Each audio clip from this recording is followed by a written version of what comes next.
আমাদের আফ্রিকার প্ল্যান্টে দুটো গরু আছে। ছোটবেলায় দেখতাম বাড়িতে যখন গরুর বাছুর হতো, মা তাকে ছোট্ট সন্তানের মতন মানুষ করার চেষ্টা করত। আর যেই বারে জন্ম হয়েছে সেই বার অনুযায়ী একটা নামও রাখতো। এই গরু দুটোর নাম আমি জানি না, আর কোন বারে ওরা জন্ম নিয়েছে সেটাও জানি না। তাই ওদের গায়ের রং অনুযায়ী ওদের আমি দুটো নাম দিয়েছি। ওরা সম্পর্কে মা ও ছেলে। এই সাদাটি হলো মা, আর গায়ের রং সাদা বলে ওর নাম রেখেছি ধবলা। ওই কালো গরুটি হলো ওর ছেলে, আর ওই কালো রং হওয়ার জন্য ওর নাম রেখেছি কাজল।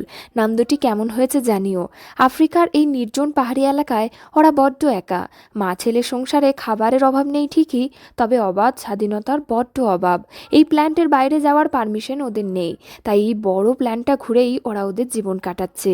প্ল্যান্টের কর্মরত গুটিকতক মানুষকে ওরা খুব ভালোবাসে, যারা ওদের বিশেষত খাবার খাওয়ায়।